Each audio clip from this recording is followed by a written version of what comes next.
3 Mei 1999 di Krunggoko, Kecamatan Dewantara, Aceh Utara. Euforia reformasi di Jakarta menjalar keluarga Aceh yang selama 10 tahun terakhir hidup di tengah operasi Jaring Merah atau yang dikenal dengan DOM, Daerah Operasi Militer. Warga turun ke jalan dengan senjata tajam karena beredar kabar pasukan TNI hendak menyerbu desa Cotmurong, Aceh Utara.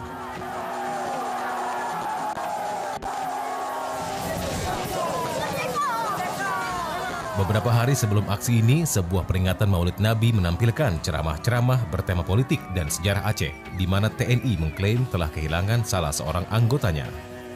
Dengan dalih mencari anggota yang hilang, pasukan TNI masuk kampung dan melakukan kekerasan fisik pada warga. Inilah yang memicu kemarahan massa. Yang penting di urungnya, pengen cari kepuasan di atas penderitaan kayo.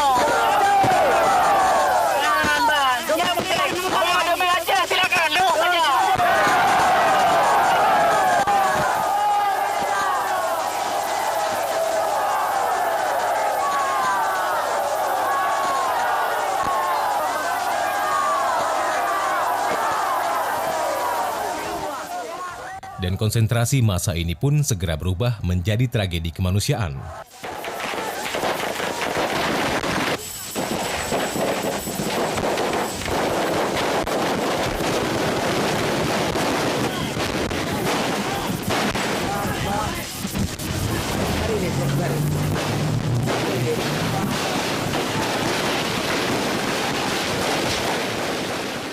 Koalisi NGO HAM Aceh melaporkan ratusan tentara dari Kesatuan Detasmen Rudal 001 Pulau Rungkom memuntahkan timah panas secara acak ke arah massa.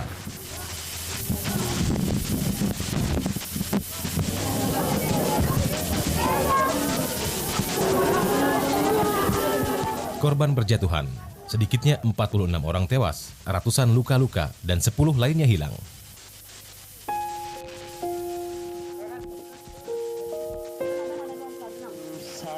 Persis jam 1:05.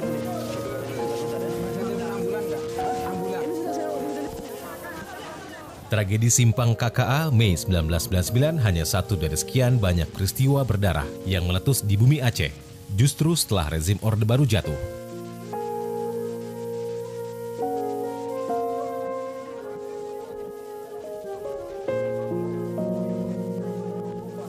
Rentetan peristiwa tersebut juga terjadi saat pemerintah menggelar Operasi Sadar Rencong 1 antara Mei 1999 hingga Januari 2000. Sebuah operasi yang semula diniatkan mengedepankan pendekatan kemanusiaan, budaya, dan agama ketimbang pendekatan militer dan kekerasan.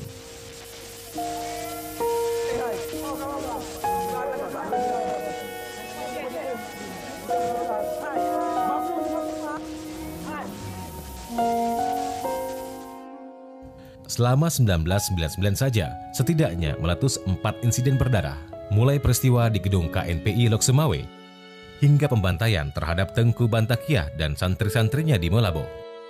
Seluruhnya diduga merupakan pelanggaran hak asasi manusia berkategori berat. Daniel Hutagalung meneliti kondisi di Aceh setelah reformasi. Pasal 99 adalah bentuk perlawanan terhadap dominasi atau terhadap kekerasan dari pemerintah Republik Indonesia itu tidak lagi dipegang oleh GAM, tidak lagi semata-mata. Tapi ada kelompok-kelompok masyarakat sipil yang juga mengajukan soal-soal yang mengedepankan tuntutan-tuntutan yang sama. Artinya kan ini semakin meluas, juga berkembang untuk melakukan sejenis pembalasan terhadap perlakuan baik yang Simpang KKA maupun yang di kasus di gedung KNPI. Yang sampai mereka menangkap kabarnya menangkap 7 orang TNI dari bis yang sedang lagi liburan, lalu dieksekusi, dibuang di satu sungai. Puncaknya pada 8 November 1999 berlangsung sidang umum masyarakat pejuang referendum atau SUMPR di Masjid Raya Baitur Rahman, Banda Aceh. Pawai yang dihadiri lebih dari 2 juta rakyat yang berdatangan dari daerah tingkat 2 telah tiba sejak kemarin. Ini adalah penumpukan massa yang paling besar dalam sejarah Aceh. Ditaksir 1 juta orang berkumpul mendesak penyelesaian konflik secara damai. Masjid-masjid dan kantor-kantor. Ternyata massa masih terus berdatangan ke lokasi upacara, terutama masyarakat Seluruh unsur dari kelompok masyarakat sipil, mahasiswa, ulama hingga DPRD Aceh menuntut hak menentukan nasib sendiri melalui referendum yang damai dan demokratis. Aksi ini antara lain digalang oleh Sentral Informasi Referendum Aceh atau SIRA. Dengan orasi-orasi dari tokoh-tokoh masyarakat, rakyat Aceh itu menuntut pihak eksekutif Indonesia, pemerintah Indonesia dan legislatif MPR, DPR agar segera mengizinkan pelaksanaan referendum di Aceh. Karena kami melihat sekarang apabila referendum tidak dilaksanakan ya, paling tidak dalam tahun depan mungkin paling singkat kita hitungkan waktu, itu akan terjadi eskalasi konflik yang sangat tinggi. Dan konsekuensinya saya pikir secara vertikal akan sangat berbahaya bagi Indonesia itu sendiri dan juga bagi hak asasi manusia. Tuntutan referendum mengemuka terkait isu ketidakadilan sumber daya alam dan berbagai kasus pelanggaran HAM yang melibatkan aparat keamanan.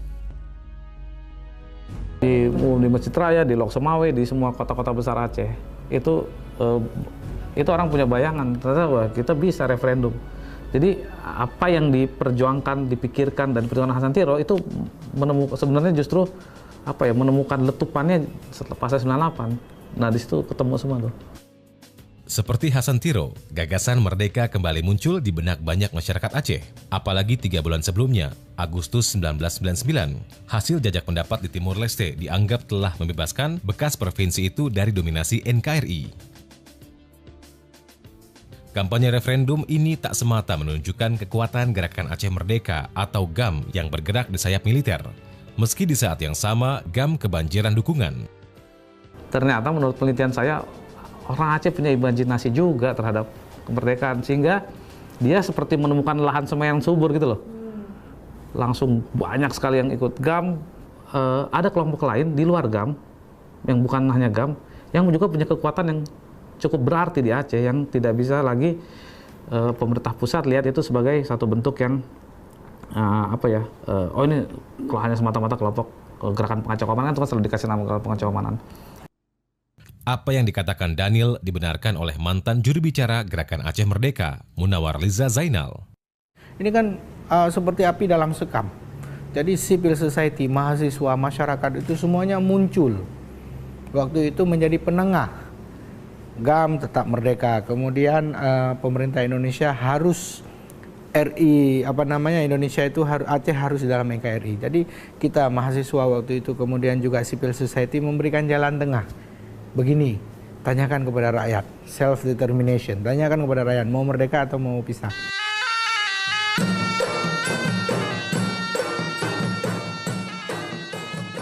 Tuntutan referendum tak pernah dikabulkan Jakarta. Presiden Abdurrahman Wahid memilih meresponnya dengan diplomatis. Gus Dur menghormati pilihan rakyat Aceh untuk menentukan nasib sendiri, namun bersikukuh menjaga keutuhan NKRI. Salah satunya dengan mengganti nama resmi provinsi menjadi Nangro Aceh Darussalam atau Negeri Aceh yang Damai. Tapi pemberian nama yang terdengar lebih islami tak menghentikan peningkatan kekuatan GAM secara militer, terutama pada tahun 2000-an. Mereka yang keluarganya pernah menjadi korban operasi militer, lahir sebagai generasi baru yang memilih bergabung dengan GAM. Tahun 2000-an, basis GAM bukan hanya Pidi, Aceh Timur, dan Aceh Utara, tapi sudah menyebar hingga Aceh Barat dan Aceh Selatan. Demikian pula dengan kekuatan persenjataannya. 4 Desember 2000, saat merayakan ulang tahun yang ke-24, GAM terang-terangan menunjukkan eksistensi mereka.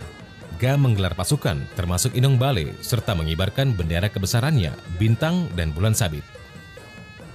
Panglima Militer GAM, Abdullah Syafi'i naik pamor dan menjadi ikon perlawanan di lapangan. Pada 4 Desember, siapa-siapa yang bisa melakukan pengibaran bendera, ya silakan. Kalau tidak bisa, tidak dipaksa. Karena itu yang penting keselamatan dulu. Apa gunanya kita naik bendera, bangsa kita ditembak? Itu kan tidak mungkin. Jadi tentang penaikan bendera, kami tidak memaksa. Malah siapa yang bisa naikkan, ya silakan naik. Yang tidak bisa, tidak apa-apa.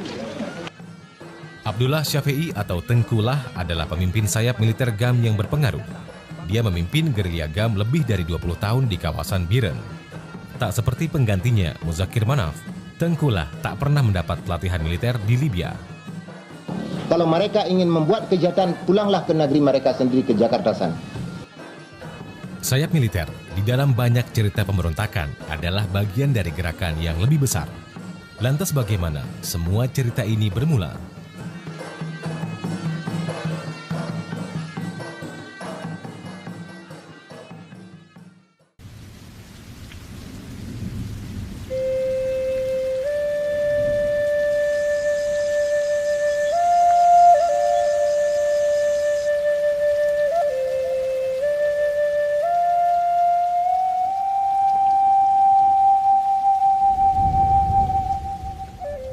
Jejak perlawanan Gerakan Aceh Merdeka atau GAM tak bisa dipisahkan dari Gunung Halimun.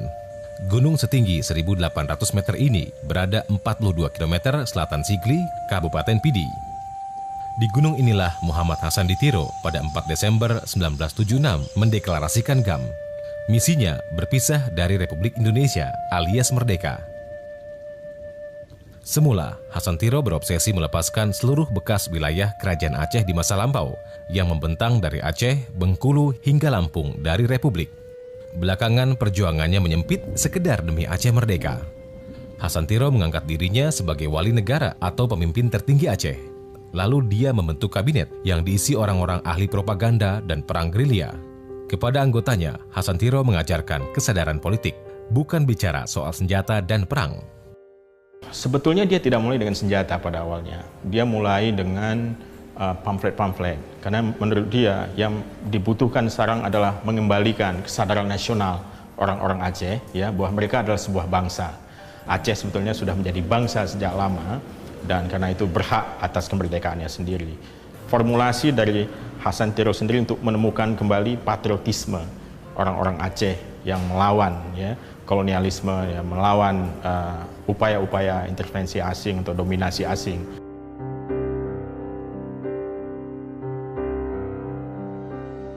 Ismail, bekas anggota GAM, menguatkan relasi antara semangat anti-kolonialisme dan kawasan ini. Sebetulnya Gunung Halimun kan dari AM permukaan. Ya, ini kan kaidang dari Belanda. Karena menyekenan Gunung Halimun yang sebetulnya tempat urang gedai awal, urang mujahidin di kerajaan awal. Inan mesepat tokoh-tokoh alim ulama untuk urang perjuang awal dengan Belanda. Troba berusaha batia GAM kain kenan. Lagi kan? Saud kenan posisi yang netral, yang lebih lambung. Lian ada tanya pandangan kenu kedih pigaduh. Maka ji musapat genan jalan ji tumbuh tiro yalan.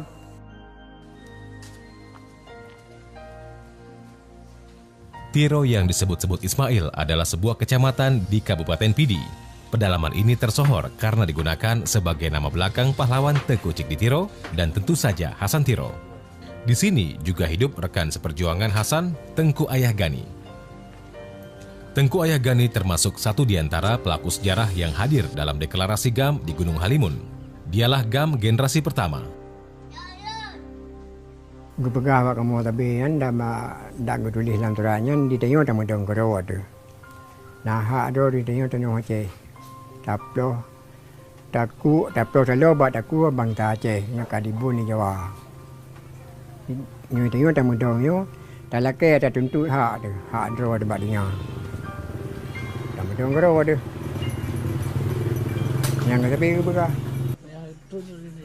Ayah Gani ikut memanggul senjata dan bergerilya bersama GAM. Luka tembak di lengannya kerap membuatnya terkenang dengan masa-masa awal GAM.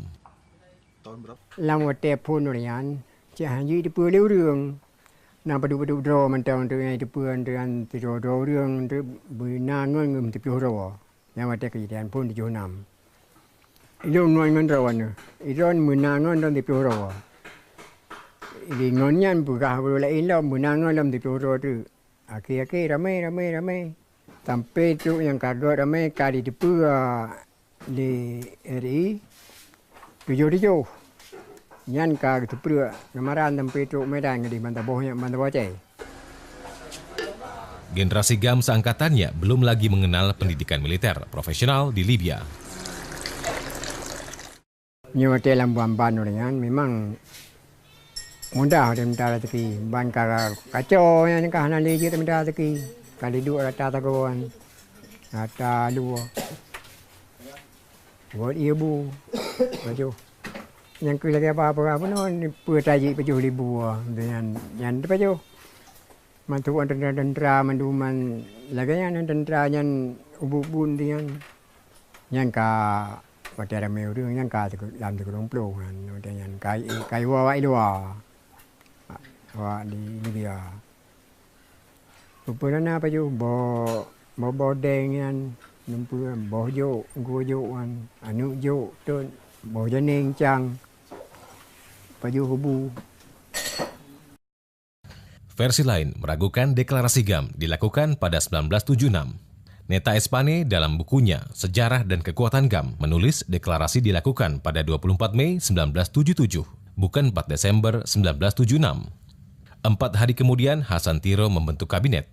Zaini Abdullah dan Malik Mahmud didapuk menjadi Menteri Kehakiman dan Duta Kuasa Penuh. Keduanya kini menjabat sebagai Gubernur Aceh dan Wali Negara ke-9 Aceh. Hasan Tiro juga menunjuk Ilyas Lebe.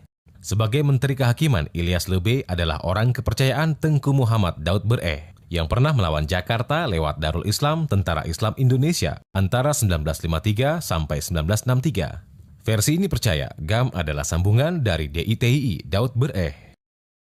Kalau kita lihat kontinum gerakan itu sebetulnya ada beberapa persamaan-persamaan ataupun ada momen-momen sejarah yang bersambung gitu. Tetapi pada perjalanannya kemudian itu Hasan Tiro memformulasikan gerakannya sendiri yang berbeda dengan dilakukan oleh Darul Islamnya Daud Bereh.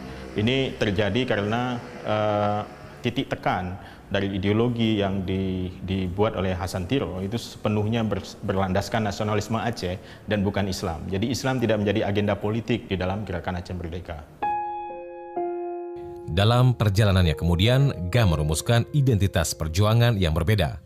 Islam tidak lagi ditonjolkan, sebaliknya identitas keacehan diangkat. Saya kira shifting yang dramatis yang dilakukan oleh Hasan Tiro ke nasionalisme keacehan itu juga semacam evaluasi kritis dia terhadap perjuangan Darul Islam sebelumnya.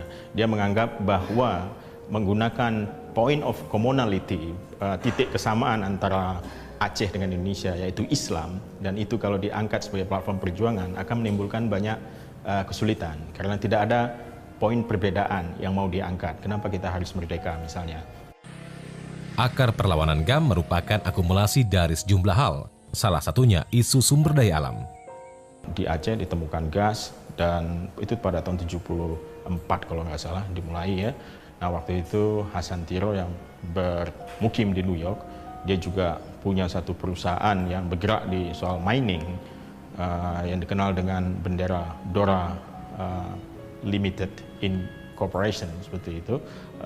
Dia kalau beberapa sumber mengatakan sebetulnya sudah membuat semacam perjanjian dengan salah satu perusahaan minyak yang lain dan menawarkannya kepada rezim Soeharto pada waktu itu. Tapi ditolak oleh Soeharto karena yang sudah membuat deal dengan Mobil Oil yang mengakibatkan kekecewaan yang lebih dalam ke Hasan Tiro bahwa tidak ada harapan sebetulnya untuk membangun Aceh di bawah NKRI pada waktu itu. Di masa Soeharto misalnya, Aceh hanya menerima 1% APBN.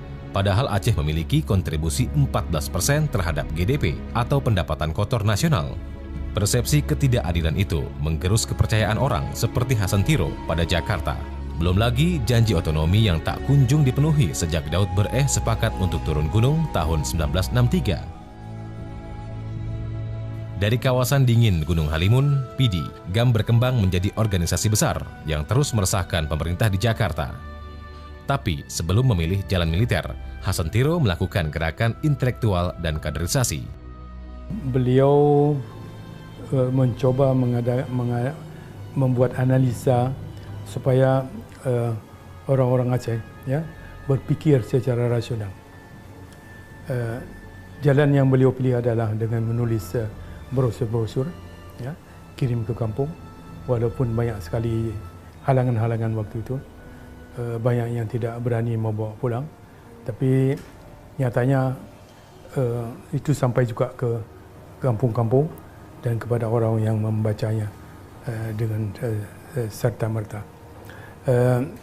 Ya, banyak sekali yang tidak tidak bisa membaca, tapi mereka itu dapat pengetahuan dari kawan-kawan yang waktu turun ke Dentung dari gunung, waktu mereka mengambil beras, mereka terangkan apa maksud kita dan lain sebagainya. Tahun 76 waktu pertama deklarasi memang yang diketahui umum gitu hanya 5 pucuk senjata dan 2 senjata laras panjang yang mereka mendeklarasikan, dan dengan itu strategi mereka adalah juga untuk merebut senjata-senjata yang ada di kalangan yang dimiliki oleh TNI atau polisi. Memang dia hanya sedikit mulai melakukan rekrutmen dan mulai melakukan penyebaran pamflet, bendera, pengibaran bendera, dan segala hal yang bisa mengajak orang untuk bersimpati dengan GAM. Nah, mulai dari tahun 76 sampai 78 gerakannya lebih banyak yang sifatnya mobilisasi, agitasi, dan propaganda. Selain juga tetap ada gerakan bersenjata yang sifatnya kecil-kecilan. Itulah yang kemudian membuat gerakan mereka kan cepat diberantas oleh TNI. Sampai beberapa dari anggota kementerian kabinetnya itu kan tewas, tertangkap. Pelarian Hasan Tiro dan elit GAM lainnya membuka internasionalisasi masalah Aceh. Sadar barisan militernya rapuh, Hasan Tiro lalu membangun kekuatan bersenjata di luar Aceh. Pada 1986, kader GAM mendapat pelatihan militer di Maktabah Tajura, Libya. Yang pertama tentang kesiapan fisik, ya, kekuatan fisik. Di sana ada latihan sejenis komando begitu, yang sukar untuk dibayangkan begitu. Kalau sebahagian orang tua melihat anaknya dilatih mungkin harus menangis begitu. Di samping latihan militer, nanti ada pendidikan khusus yang dinamakan Acehese Education. Hasan Tiro menekankan konsep perang gerilya. Hingga 1990, sedikitnya 800 pemuda Aceh mendapat latihan militer di Libya. Konsep yang Wali ajarkanlah konsep perang gerilya begitu. Jadi bukan perang frontal begitu. Karena tidak mungkin berapa jumlah tentara GAM gitu yang ingin lawan tentara Indonesia, ya kan? Kalau waktu itu kita katakan mau ikut GAM, ikut Aceh Merdeka, kan banyak orang yang mentertawakan. Dikencingin aja kita sudah habis begitu. Tapi karena ideologinya ini yang membuat kita bersemangat dan berani membuatnya. Selepas pelatihan tahap pertama tahun 1986, gelombang berikutnya susul-menyusul masuk ke Libya. Latihan militer di Libya marak hingga akhir 1990 dan marak kembali menjelang reformasi. Para pemuda Aceh pergi ke Libya lewat 3 rute.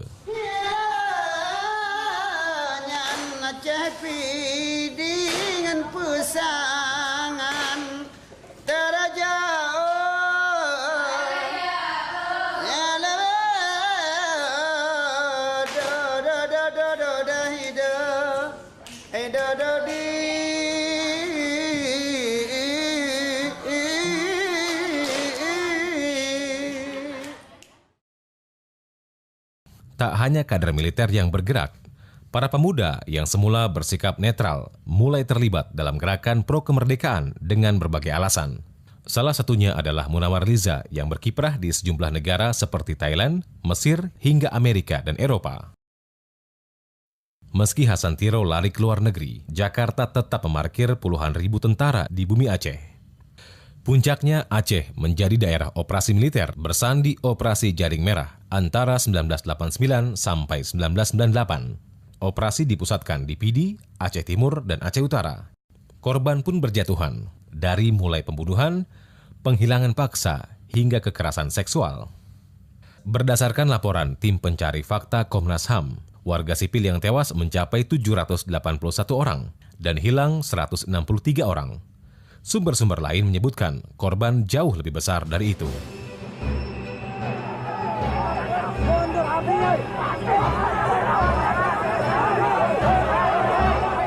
Masa gelap DOM usai selepas rezim Soeharto tumbang. Saya memutuskan untuk menyatakan berhenti dari jabatan saya sebagai Presiden Republik Indonesia. Pada 7 Agustus 1998, DOM dicabut. Menhankam Pangap Jenderal Wiranto menarik pasukan TNI dari Aceh.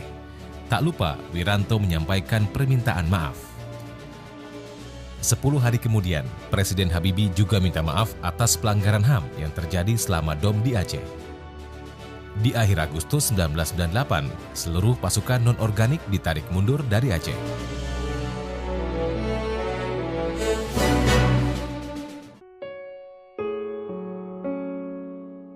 Rumah ini masih cukup terawat, terletak di Kecamatan Tiro, Kabupaten Pidi. Di rumah inilah Tengku Muhammad Hasan di Tiro menghabiskan masa kecilnya. Dia lahir di desa Tanjung Bungong, Pidi pada 25 September 1925. Ayahnya Tengku Muhammad. Ibunya Pocit Fatimah adalah cucu perempuan dari Tengku Muhammad Saman atau Tengku Cik di Tiro. Tengku Cik di Tiro inilah yang menerima tampuk kekuasaan Kerajaan Aceh tahun 1874. Pasalnya, Sultan Muhammad Daud Shah tewas saat berperang melawan Belanda, sedangkan penerusnya belum cukup umur. Kakek buyut Hasan Tiro, Tengku Cik di Tiro, lalu diangkat menjadi wali negara yang pertama di Tanah Rencong. Dia membawa sejenis mandat sebagai keluarga Tengku Cik di Tiro. Dan klaim Hasan Tiro juga bahwa keluarga Tiro ini adalah seharusnya pemegang mandat Kerajaan Aceh, karena waktu berperang keluarga dialah Tengku Cik di Tiro yang diberikan mandat, bukan kepada Sultan yang kemudian bikin perjanjian damai dengan Belanda.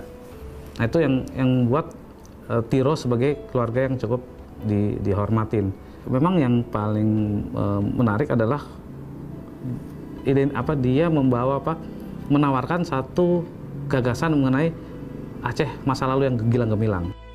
Di masa muda, Hasan Tiro masih berada dalam pangkuan Republik. Dia pernah aktif dalam Pemuda Republik Indonesia (PRI). Berkat bantuan Daud Bereh dan Syafruddin Prawira Negara, Hasan Tiro menyelesaikan kuliah hukum di Universitas Islam Indonesia (UII) Yogyakarta. Selepasnya, dia mendapat beasiswa kuliah doktoral bidang hukum di Universitas Columbia, Amerika Serikat. Dia pernah bekerja di bawah Syafruddin Prawira Negara, wakil Perdana Menteri yang menjabat sebagai Perdana Menteri sementara ketika kita lagi KMP itu. Hasan Tiro lalu dipercaya sebagai staf Dinas Penerangan Delegasi Indonesia di markas besar PBB, New York. Meski berada di New York, perhatiannya tersedot pada gejolak perlawanan Daud Bereh di tanah kelahirannya Aceh. Ada dua hal. Yang pertama, dia setuju saja. Yang kedua, banyak anggota keluarga dia terlibat kan di dalam gerakan Daud Bereh. Hasan Tiro tidak setuju dengan aksi kekerasan yang ditempuh pemerintah Jakarta dalam respon perlawanan di daerah, termasuk Aceh. Puncak kekecewaannya pada Republik adalah peristiwa Cot Pulot Jempa tahun 1954. Di lokasi ini, sedikitnya 25 warga sipil ditembak mati oleh tentara Republik. Belum lagi di 2 lokasi lainnya. Pembantaian ini adalah balas dendam setelah sebelumnya 16 tentara Republik tewas dalam sebuah serangan yang dilakukan tentara Darul Islam. Terjadi pembantaian besar-besaran di Pulut Cot Jempa di masa itu, masa konflik ya di Melabuh ya. Jadi disitulah timbul suatu ketidakadilan yang benar-benar terjadi ya. Tengku Hasan Tiro waktu itu sudah berada di New York ya. Itu genap setahun setelah itu terjadi pengumuman daripada perjuangan konflik DITI ya. Dan sebelumnya beliau sudah beberapa tahun tinggal di Amerika. Hasan Tiro berang. Dari New York, Hasan Tiro mengirim surat protes pada Perdana Menteri Ali Sastroamidjojo. Sang Perdana Menteri dari Partai Nasionalis itu marah dan meminta Hasan Tiro pulang. Tapi Hasan Tiro menolak dan malah menyatakan diri sebagai Dubes Darul Islam di New York. Api perlawanan pun mulai tersulut. Setelah paspornya dicabut oleh Ali Sastroamidjojo, itu kemarahan Hasan Tiro semakin kental terhadap Jakarta sebetulnya. Dia lalu menuliskan banyak karya-karya. Salah satu yang saya kira paling monumental yang bisa kita anggap sebagai titik berangkat, ya, mengapa kemudian Hasan Tiro bergeser ke nasionalisme Aceh adalah satu pamflet yang ditulis pada tahun 69. Masa depan politik Melayu. Nah, ini di sini dia mulai mengkritisi politik negara kesatuan Republik Indonesia seperti yang didengung-dengungkan oleh Soekarno pada waktu itu. Bagi Hasan Tiro, konsep yang tepat untuk negara seluas Indonesia adalah negara federal. Ide ini kurang lebih sama dengan gagasan Bung Hatta. Gagasannya itu muncul dalam buku Demokrasi untuk Indonesia yang terbit 1958. Isu negara federal ini sempat mencuat kembali di masa awal reformasi, meski tetap tak mendapat tempat dalam hasanah politik Indonesia. Dia menawarkan federalisme karena menurut dia gagasan Soekarno itu agak absurd dengan negara kesatuan, karena bagaimanapun komposisi kesukuan itu adalah fakta politik pada masa itu yang pasti akan berdampak pada representasi di parlemen dan lain sebagainya. Betapapun pemilu sedemokratis apapun yang dibuat, jumlah suku Jawa pasti akan lebih dominan pada suku-suku yang lain karena memang jumlah mereka secara populasi itu jauh lebih besar. Nah, ini yang dikritik oleh Hasan Tiro. Kalau dengan model negara kesatuan, itu suku-suku kecil yang lain itu akan sangat sedikit sekali mendapat tempat di parlemen. Selain itu, Hasan Tiro juga menyoal pemindahan kekuasaan dari Belanda kepada Republik Indonesia. Menurutnya, penyerahan kedaulatan lewat konferensi meja bundar di Den Haag, Belanda 27 Desember 1949 ilegal. Sebab secara de facto dan de jure, Aceh tak pernah takluk kepada Belanda. Jadi, Belanda dinilai tak punya hak menyerahkan Aceh pada Indonesia. Meski begitu, ada peristiwa sejarah yang lain. 5 hari setelah Soekarno-Hatta memproklamasikan kemerdekaan Indonesia, sejumlah tokoh Aceh yang dipelopori anggota Volksraad, Teuku Nyak Arif, menyatakan bergabung dengan Republik. Begitu juga dengan Daud Bereh yang telah membela Republik dan bahkan membelikan Soekarno sebuah pesawat Dakota untuk mendukung perjuangan Indonesia melawan Belanda.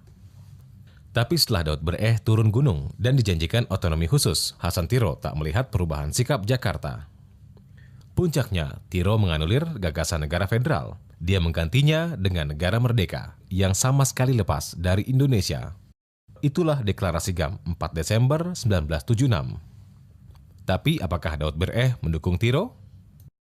Dia pernah mengatakan bahwa untuk kelanjutan perjuangan Aceh sejak zaman kolonial, kita ikut saja apa yang dikatakan oleh Tengku Hasan di Tiro. Dia pernah mengatakan itu kepada pengikutnya.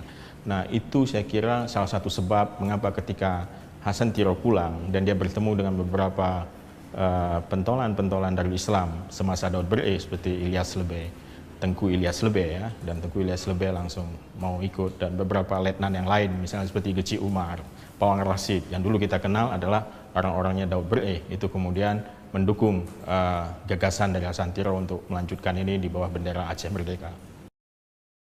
Saat memimpin GAM, Hasan Tiro membagi garis politik perjuangannya menjadi 2 strategi dalam negeri Aceh dan dunia internasional. Selama hampir 30 tahun GAM melakukan perlawanan, Hasan Tiro lebih banyak di luar negeri ketimbang ikut mengangkat senjata.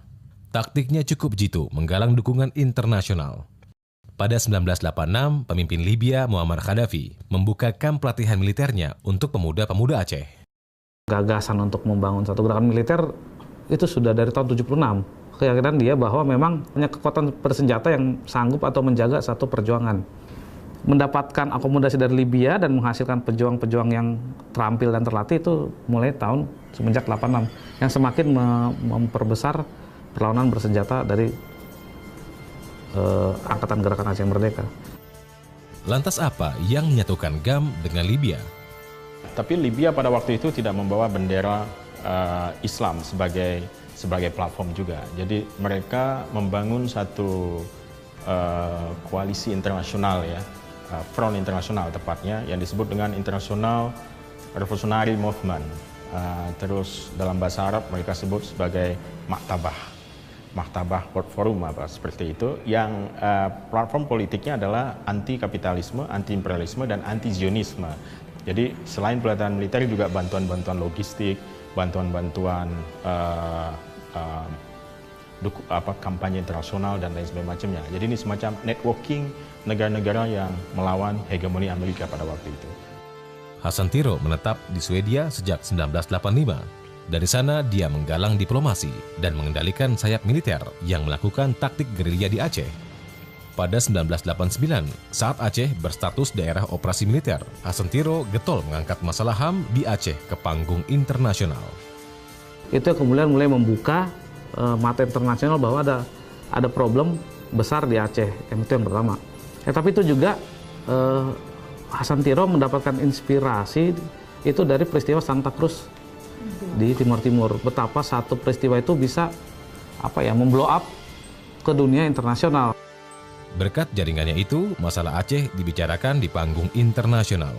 Hasilnya, di akhir 1990-an, cikal bakal penyelesaian konflik Aceh lewat perundingan mulai dibuka. Meski belakangan, perdamaian di Aceh hanyalah situasi jeda di antara dua musim perang.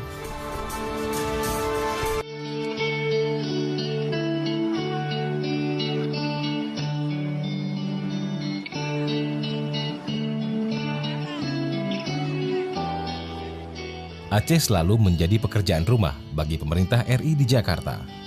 Di masa reformasi, pendekatan untuk menyelesaikan konflik di Serambi Mekah lebih lunak. Jalan damai lewat dialog digalang sejak masa Presiden Abdurrahman Wahid. Yang pertama, kedua pihak menaikkan Joint Understanding of Humanitarian for Aceh, atau yang lebih dikenal sebagai Jeda Kemanusiaan pada 2 Juni 2000. Namun jalan damai yang difasilitasi Henry Danan Center ini hanya bertahan 7 bulan. Ketegangan dan kekerasan yang mengakibatkan jatuhnya korban tetap terjadi. 2 bulan berselang, Maret 2001, ada kesepakatan jalan damai. Gus Dur bahkan mengakomodasi simbol-simbol Islam untuk melunakkan rakyat Aceh dalam formula Undang-Undang Otonomi Khusus yang diteken di masa Megawati Soekarno Putri. Aceh antara lain berganti nama menjadi Nangro Aceh Darussalam. Wali Nangro dan Tuha dilegalkan sebagai simbol pelestarian adat dan budaya masyarakat, hingga Mahkamah Syariah sebagai lembaga peradilan untuk pemeluk Islam. Namun semua tak mempan melunakkan rakyat Aceh, apalagi GAM.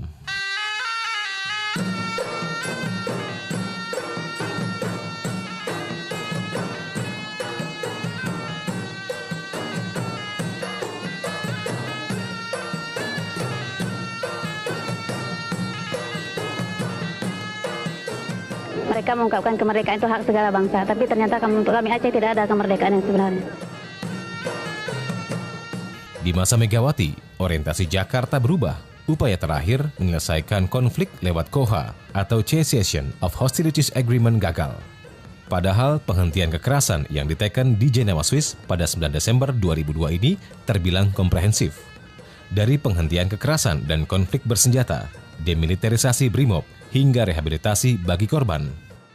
Tentara itu kan instrumen politik. Dan oleh karena itu, apa yang dikerjakan tentara sangat tergantung dari perintah politik. Nah, kalau perintah politik seperti tadi yang saya katakan, bahwa Komando Operasi TNI harus mampu membuat tekanan militer agar GAM mau menandatangani Cessation of Hostility Agreement, maka apa yang saya lakukan? Saya harus merancang satu operasi ofensif terhadap posisi-posisi GAM dimanapun dia untuk membuat mereka menjadi disorganisasi. Tentu harapan kita dengan Cessation of Hostility Agreement ini selesai dong, ya kan? Tidak ada lagi konflik akan terjadi dan ini bisa diselesaikan. Ternyata justru ketika Cessation of Hostility Agreement itu terjadi, yang terjadi adalah penguatan. Eskalasi yang meningkat yang membuat tahun 2002 pemerintah membuka lagi Kodam Iskandar Muda yang tahun 85 sudah ditutup. Sebagai fasilitator, Henry Danan Center atau HDC tidak kapok. Mereka terus mencoba. Pada 17 Mei 2003, HDC bersama sejumlah negara berhasil memaksa pemerintah RI dan GAM untuk berunding di Tokyo, Jepang. Namun ikhtiar ini lagi-lagi gagal. Sehari sebelum berunding, 5 juru runding GAM ditangkap polisi saat menuju bandara. Alasannya mereka tak melapor ke polisi dan tersandung kasus makar, sehingga dilarang meninggalkan Indonesia.